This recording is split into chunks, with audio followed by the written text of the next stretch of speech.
Selamat pagi sahabat terkasih. Semoga para sahabat terkasih senantiasa dalam keadaan sehat dan bahagia.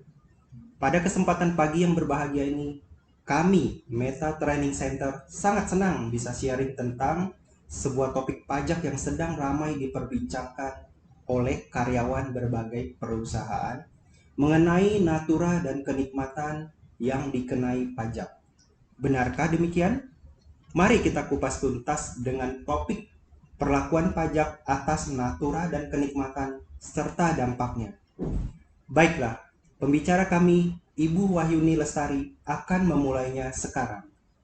Terima kasih atas kesempatan yang telah diberikan kepada saya. Hari ini saya akan berbicara tentang PMK 66 tahun 2023 mengenai perlakuan pajak atas natura dan kenikmatan serta dampaknya. Saya akan membaginya dalam 5 pertanyaan, yaitu yang pertama, bagaimana perlakuan pajak atas natura dan atau kenikmatan. Yang kedua, bagaimana perlakuan pembebanan biaya natura dan atau kenikmatan. Yang ketiga, bagaimana natura dan atau kenikmatan dengan jenis dan atau batasan tertentu. Yang keempat, bagaimana tata cara penilaian dan penghitungan natura atau kenikmatan. Yang kelima, bagaimana dampak natura dan atau kenikmatan terhadap bukti potong A1 dan laporan SPT WPOP, wajib pajak orang pribadi. Bagaimana perlakuan pajak atas natura dan atau kenikmatan?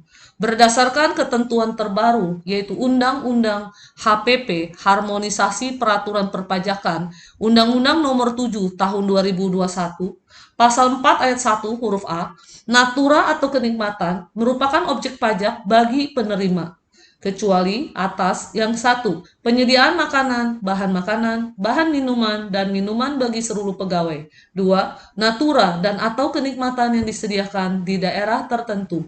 Tiga, natura dan atau kenikmatan yang harus disediakan oleh pemberi kerja karena keharusan pekerjaan. Yang keempat, natura dan atau kenikmatan yang bersumber atau dibiayai oleh APBN atau APBD atau oleh desa. Dan yang kelima, natura dan atau kenikmatan dengan jenis dan atau batasan tertentu.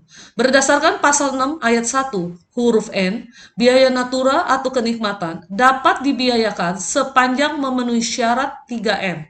Apa itu 3M? Mendapatkan, menagih, dan memelihara. Baik pasal 6 ayat 1 huruf A maupun pasal 6 ayat 1 huruf N dikatakan biaya dapat dikurangkan dan merupakan objek pajak atau objek PPh. Bagaimana perlakuan pembebanan biaya natura dan atau kenikmatan? Natura atau kenikmatan bisa dibagi atas dua bagian. Yang pertama, berkenaan dengan pekerjaan, yaitu berkaitan dengan hubungan kerja antara pemberi kerja dan pegawai. Yang kedua, berkenaan dengan jasa, berkaitan antara transaksi jasa antar wajib pajak. Baik berkenaan dengan pekerjaan maupun berkenaan dengan jasa, kedua-duanya harus memenuhi 3M, yaitu mendapatkan, menagih, dan memelihara, dan dapat dibebankan sebagai biaya. Ketentuan teknis pembebanan biaya A. Pengeluaran untuk biaya kenikmatan yang memiliki masa manfaat lebih dari 1 tahun biasanya akan dibebankan melalui penyusutan atau amortisasi. B.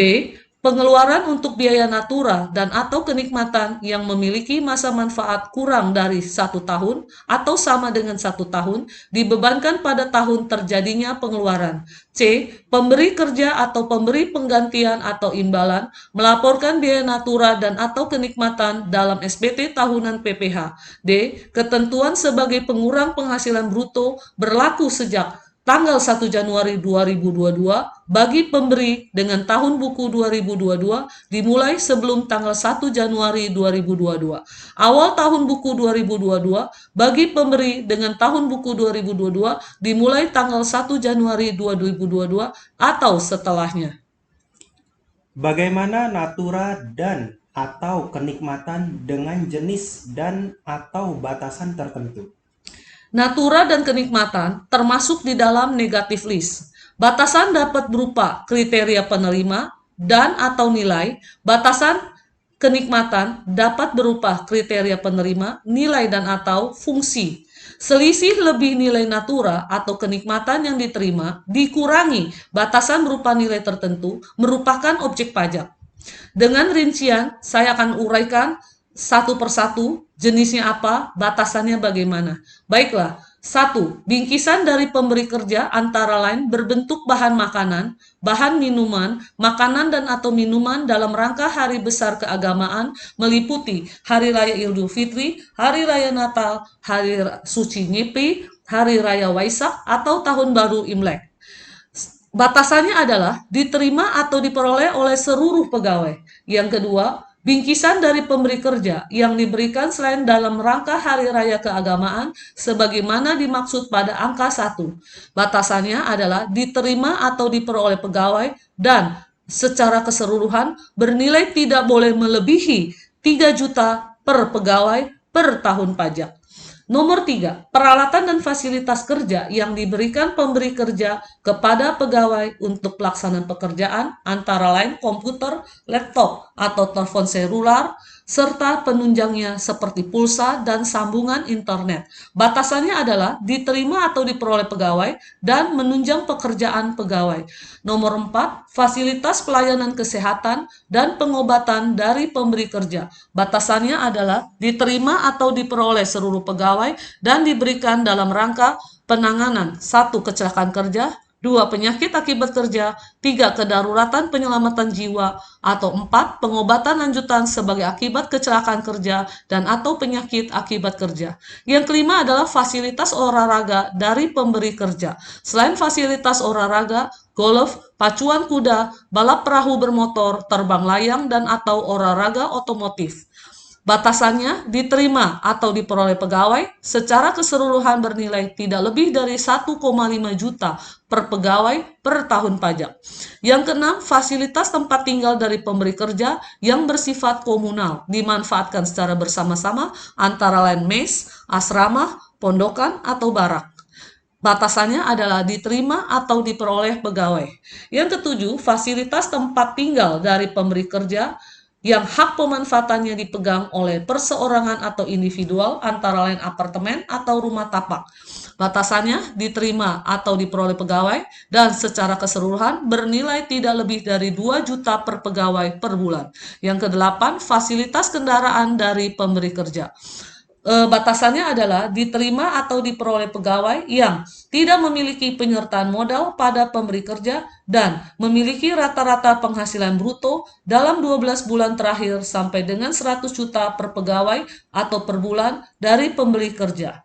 9. Fasilitas iuran kepada dana pensiun yang pendiriannya telah disahkan oleh OJK yang ditanggung pemberi kerja. Batasannya diterima atau diperoleh pegawai. 10. Fasilitas peribadatan antara lain berbentuk musola, masjid, kapel, atau pura.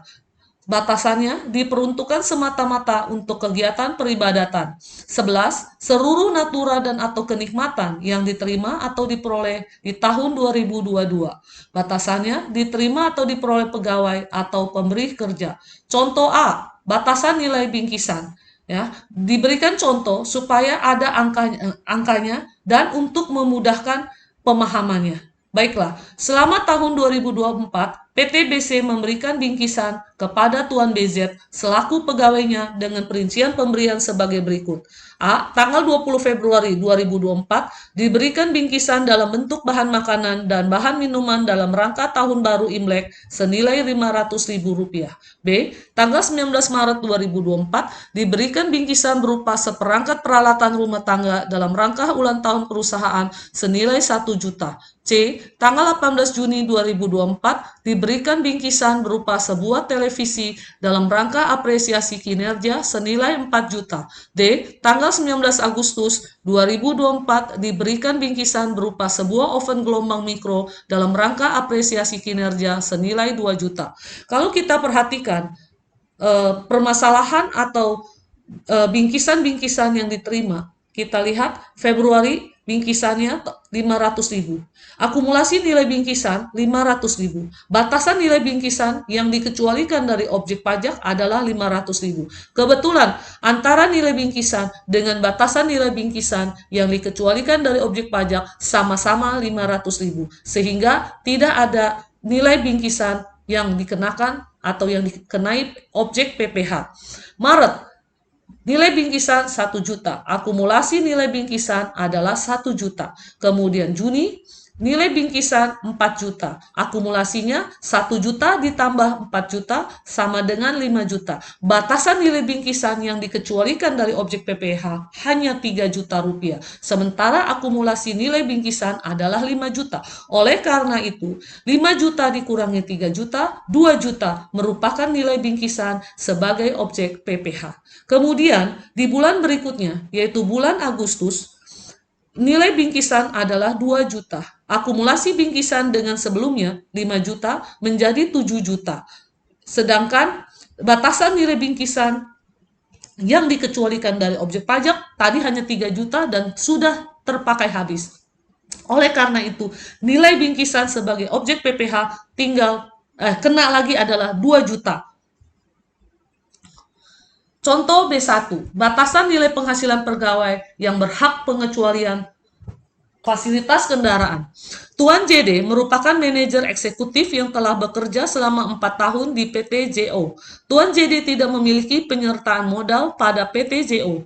Mulai Januari 2025, Tuan JD menerima fasilitas kendaraan berupa mobil, sedan. Diketahui bahwa data penghasilan bruto Tuan JD dari PT JQ dalam bentuk uang, natura, dan fasilitas, termasuk fasilitas kendaraan serta penghasilan bruto rata-rata Tuan JD dari PT JQ dalam 12 bulan terakhir adalah sebagai berikut. Januari 2025, nilai penghasilan selain fasilitas kendaraan adalah 80 juta rupiah. Nilai fasilitas kendaraannya 20 juta rupiah. Rata-rata penghasilan bruto 12 bulan terakhir adalah 95 juta rupiah. Bulan penghasilan yang diperhitungkan dalam menghitung rata-rata penghasilan bruto 12 bulan terakhir adalah Februari 2024 sampai Januari 2025. Pada Februari 2025, nilai penghasilan selain fasilitas kendaraan adalah 90 juta. Nilai fasilitas kendaraan adalah 22 juta. Rata-rata penghasilan bruto 12 bulan terakhir adalah 105 juta. Bulan penghasilan yang diperhitungkan dalam menghitung rata-rata penghasilan bruto adalah 12 bulan terakhir, yaitu Maret 2024 sampai Februari 2025. Sedangkan Maret 2025, nilai penghasilan selain fasilitas kendaraan adalah 100 juta, nilai fasilitas kendaraan adalah 21 juta, rata-rata penghasilan bruto 12 bulan terakhir adalah 110 juta. Bulan penghasilan yang perhitungkan dalam menghitung rata-rata penghasilan bruto 12 bulan terakhir adalah April 2024 sampai Maret 2025. Batasan nilai penghasilannya, maka dapat diketahui bahwa hubungan kenikmatan berupa fasilitas kendaraan beserta status fasilitas kendaraan tersebut sebagai objek pajak penghasilan. Cara perhitungannya adalah sebagai berikut. Januari 2025, fasilitas kendaraannya adalah 20 juta. Status objek pajak penghasilan adalah dikecualikan dari objek PPh. Kenapa? Karena rata-rata penghasilan bruto 12 bulan terakhir yaitu kurang dari 100 juta, di mana di slide sebelumnya dikatakan adalah 95 juta. Artinya 95 juta masih di bawah 100 juta. Pada Februari 2025, nilai fasilitas kendaraan adalah 22 juta. Otomatis ini merupakan objek PPh. Mengapa? Karena rata-rata penghasilan bruto 12 bulan terakhir adalah lebih dari 100 juta. Pada slide sebelumnya telah dikatakan 105 juta. Artinya 105 juta melebihi 100 juta. Pada Maret 2025, nilai fasilitas kendaraannya adalah 21 juta. Status objek pajak penghasilannya merupakan objek PPh. Sama. Rata-rata penghasilan bruto 12 bulan terakhir adalah lebih dari 100 juta. Contoh B2, batasan nilai penghasilan pegawai yang berhak pengecualian fasilitas kendaraan. Nona JE merupakan pegawai baru yang mulai bekerja pada PT JO pada tanggal 2 Januari 2025 dan tidak memiliki penyertaan modal pada PT JO. Nona JE memperoleh fasilitas kendaraan berupa mobil SUV keluaran terbaru. Oleh karena Nona JE merupakan pegawai baru, maka contoh perhitungan perhitungan rata-rata penghasilan bruto sebagai dasar penentuan objek PPh atas kenikmatan fasilitas kendaraan adalah sebagai berikut. Nilai penghasilan selain fasilitas kendaraan pada bulan Januari 2025 adalah 70 juta. Nilai fasilitas kendaraan itu sendiri 20 juta, sehingga jumlah penghasilannya adalah 90 juta. Rata-rata penghasilan bruto dalam rupiah adalah 90 juta karena Nona JE adalah pegawai baru yang baru mulai bekerja pada tanggal 2 Januari 2025 sehingga bulan penghasilan yang diperhitungkan dalam menghitung rata-rata penghasilan bruto barulah bulan Januari 2025. Pada bulan Februari 2025, nilai penghasilan selain fasilitas kendaraan adalah 80 juta, nilai fasilitas kendaraan adalah 22 juta, 80 juta ditambah 22 juta dapatlah 102 juta sebagai jumlah penghasilan. Rata-rata penghasilan brutonya adalah 96 juta, yaitu masa kerja dari Januari sampai Februari 2025. Maret 2025, nilai penghasilan selain fasilitas kendaraan ada 100 juta, nilai fasilitas kendaraannya adalah 20 juta, 100 juta tambah 20 juta adalah 120 juta. Maka rata-rata penghasilan bruto adalah 104 juta, Januari sampai Maret 2025. Kita lihat bagaimana hubungan kenikmatan berupa fasilitas kendaraan beserta status fasilitas kendaraan tersebut sebagai objek pajak penghasilan sebagai berikut. Januari 2025, nilai fasilitas kendaraan 20 juta, status objek pajak penghasilan dikecualikan dari objek PPh. Keterangannya adalah rata-rata penghasilan bruto 12 bulan terakhir adalah kurang dari 100 juta. Jadi ini berhubungan dengan slide yang tadi ya. Kemudian Februari 2025, nilai fasilitas kendaraan 22 juta masih dikecualikan dari objek PPh karena rata-ratanya masih di bawah 100 juta. Sedangkan mulai bulan Maret 2025, nilai fasilitas kendaraannya adalah 20 juta. Status objek pajak penghasilan merupakan objek PPh karena rata-rata penghasilan bruto 12 bulan terakhir masih di bawah 100 juta. Bagaimana tata cara penilaian dan perhitungan? Tata cara penilaian natura adalah berdasarkan nilai pasar. Dalam hal natura merupakan barang yang dari semula ditujukan untuk diperjualbelikan oleh pemberi dalam bentuk tanah dan atau bangunan dinilai berdasarkan nilai pasar. Atau selain tanah dan atau bangunan dinilai berdasarkan harga pokok penjualan. Sedangkan kenikmatan adalah jumlah biaya yang dikeluarkan atau seharusnya dikeluarkan. Penilaian atas kenikmatan dengan masa pemanfaatan lebih dari 1 bulan yang diberikan sehubungan dengan pekerjaan dilakukan setiap bulan selama masa pemanfaatan kenikmatan. Dalam hal kenikmatan diberikan kepada lebih dari 1 penerima atas suatu fasilitas, maka dasar penilaian dialokasikan secara proporsional berdasarkan pencatatan pemanfaatan kenikmatan. Contoh pertama adalah hubungan jasa antar wajib pajak. Nona JA adalah seorang bintang iklan, menandatangani kontrak dengan PT JZ, sebuah perusahaan kosmetik, untuk mengiklankan produk kosmetiknya di sosial media. Atas jasanya tersebut, pada bulan Desember 2023, Nona JA menerima penggantian atau imbalan dalam bentuk paket alat-alat kosmetik dari PT JZ. Harga pokok penjualan alat-alat kosmetik diketahui sebesar 10 juta rupiah. Maka, dalam hal ini Nona JA dikatakan menerima penghasilan dalam bentuk natura, yaitu produk alat-alat kosmetik itu sendiri sebesar 10 juta dan ini merupakan objek pemotongan PPh pasal 21. Contoh kedua, PT JB memberikan jasa pembasmian hama kepada PT ZY. Atas jasanya ini, pada bulan Agustus 2023, PT ZB menerima penggantian atau imbalan dalam bentuk seperangkat pestisida dan alat-alat pembasmi hama dari PT Z. Harga pokok penjualan seperangkat pestisida dan alat-alat pembasmi hama tersebut diketahui sebesar 50 juta rupiah. Dalam hal ini, PT JB menerima penghasilan dalam bentuk natura. Natura itu sendiri adalah seperangkat pestisida dan alat-alat pembasmi hama yang menjadi objek pemotongan PPh pasal 23 sebesar 50 juta rupiah. Contoh ketiga adalah hubungan pekerjaan antara pemberi kerja dan karyawan.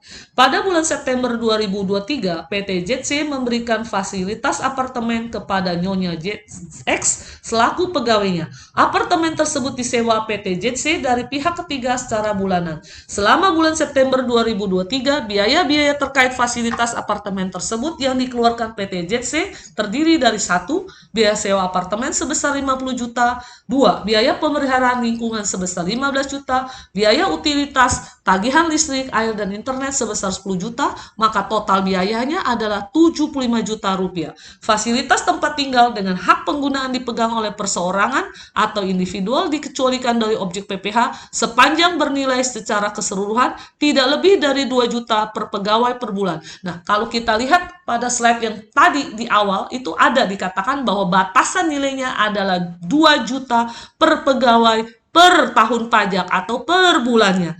Oleh karena itu, fasilitas apartemen yang menjadi objek pemotongan PPh 21 sebesar 73 juta. Kenapa 73 juta? Karena total biaya yang dikeluarkan oleh perusahaan adalah 75 juta, sedangkan batasannya hanya 2 juta rupiah, yaitu 75 juta dikurang 2 juta sama dengan 73 juta rupiah. Contoh keempat adalah alokasi kenikmatan berdasarkan catatan pemanfaatan. Direktur LA dan Direktur LB mendapat fasilitas 1 buah perahu bermotor dari PT LZ sebagai sarana olahraga balap perahu bermotor atau power boating yang dipakai bergilir. PT LZ menggunakan jumlah hari pemakaian fasilitas sebagai dasar pencatatan pemanfaatan fasilitas tersebut. Selama bulan September 2023, Direktur LA dicatat menggunakan perahu bermotor selama 10 hari dan Direktur LB dicatat menggunakannya selama 15 hari. Biaya-biaya terkait penyediaan fasilitas tersebut terdiri dari 1. Biaya penyusutan perahu bermotor sebesar 480 juta per tahun. 2. Biaya pemeliharaan dikeluarkan selama bulan September sebesar 15 juta. 3. Biaya operasional berupa bahan bakar, kru, dan lain-lain dikeluarkan selama bulan September sebesar 10 juta. Untuk mengetahui nilai kenikmatan yang diterima oleh Direktur LA dan Direktur LB, maka dilakukan dalam 2 tahapan, meliputi A. Penentuan biaya penyediaan fasilitas perahu bermotor selama bulan September 2023, dan B. Pengalokasian biaya bulan September 2023 berdasarkan pencatatan kenikmatan berdasarkan hari pemakaian. Langkah pertama adalah penentuan biaya fasilitas perahu bermotor dihitung dengan mengalokasikan biaya dengan nilai manfaat lebih dari 1 bulan untuk menjadi bagian dari bulan September 2023. Berdasarkan uraian di slide sebelumnya, diketahui bahwa biaya dengan nilai manfaat lebih dari 1 bulan adalah biaya penyusutan, yaitu tadi diketahui di soal adalah 480 juta. 480 juta ini adalah untuk 1 tahun, maka karena kita harus membaginya dalam 1 bulan, maka kita bagi 12 kali. Kenapa 12 kali? Karena 1 tahun ada 12 bulan. Maka biaya yang dialokasi untuk bulan September hanya 40 juta rupiah. Maka biaya penyediaan fasilitas secara keseluruhan kalau kita hitung, 1. Biaya penyusutan hanya 40 juta rupiah. Kemudian biaya pemeliharaan 15 juta, biaya operasional 10 juta, total biaya dari 65 juta. Langkah kedua yaitu alokasi fasilitas berdasarkan dasar pencatatan berupa hari penggunaan sehingga objek PPh 21-nya adalah Direktur LA tadi adalah hanya pakai 10 hari. 10 hari dibagi 10 plus 15. 15-nya adalah Direktur LB. Jadi kali 65 juta dari total biaya sama dengan 26 juta. Sedangkan Direktur LB pakainya tadi 15 hari. Total antara Direktur LA dan LB adalah 25 hari. Jadi 15 per 25 kali 65 juta sama dengan 39 juta. Bagaimana dampak natura dan atau kenikmatan terhadap bukti potong A1 dan laporan SPT WPOP? Tuan Sukma, saya akan berikan contoh supaya lebih jelas. Tuan Sukma adalah direktur dari PT Angga Membara. Pada bulan Agustus 2023, memperoleh gaji sebesar 5 juta dan mendapatkan fasilitas keanggotaan golf sebesar 870.000. Tuan Sukma menikah dengan 1 orang anak. atau K1, maka perhitungan PPh 21 untuk bulan Agustus adalah gaji sebulan 5 juta, keanggotaan Golf 870.000, penghasilan bruto sebulannya adalah 5.870.000. Pengurang adalah biaya jabatan 5% kali 5.870.000, yaitu Rp293.500, ya, dan itu adalah sebagai pengurang. Maka penghasilan neto sebulannya adalah 5.870.000 dikurang 293.500, hasilnya Rp5.567.500. Penghasilan neto setahunnya adalah dikalikan dengan 12. Totalnya adalah 66.918.000. PTKP K1 kawin dengan anak 1 adalah 63 juta rupiah. Maka penghasilan neto sebulan 66.918.000 dikurangi dengan PTKP K1 63 juta, hasilnya adalah penghasilan kena pajak atau PKP 3.918.000. Maka PPh 21 setahun adalah karena di bawah 50 juta hanya dikenakan 5%. 5% kali 3.918.000 sama dengan Rp195.900. Sedangkan PPh 21 sebulan adalah Rp195.900 dibagi 12 sama dengan Rp16.325. Bagaimana dampaknya terhadap bukti potong? Kalau kita perhatikan, ini adalah bukti potong A1 yang diterima dari pemberi kerja. Pada baris penghasilan bruto nomor 6, di situ dikatakan bahwa penerimaan dalam bentuk natura dan kenikmatan lainnya yang dikenakan potongan PPh 21 dimasukkan dalam kolom tersebut. Sedangkan pada saat SPT, PPh, WPOP ada wajib pajak orang pribadi di bagian B, penghasilan yang tidak termasuk objek pajak. Pada baris ke-6, penghasilan lainnya yang tidak termasuk objek pajak ini diisi oleh natura dan kenikmatan lainnya yang dikecualikan sebagai objek pajak. Saya kira 5 topik tersebut telah selesai saya bahas. Sebenarnya topik natura dan kenikmatannya ada banyak sekali. Bisa lebih dari 20 pertanyaan yang sering ditanyakan orang. Tetapi karena banyaknya, saya hanya membahasnya dalam sharing kali ini, yaitu 5 topik saja. Jika para sahabat terkasih merasa sharing saya hari ini bermanfaat, maka saya mohon bantuan para sahabat terkasih agar membantu untuk melakukan subscribe dan klik tombol lonceng sehingga para sahabat terkasih selalu dapat tetap update setiap kali saya mengupload konten baru. Dan jangan lupa untuk melakukan like dan share. Jika para sahabat terkasih merasa ada materi yang terkait dengan akuntansi, pajak, investasi, maka para sahabat terkasih dapat menuliskannya di kolom komentar di bawah ini agar saya bisa membantu membuatkan kontennya. Baiklah, saya kira sharing saya pada pagi yang berbahagia ini cukup sampai di sini.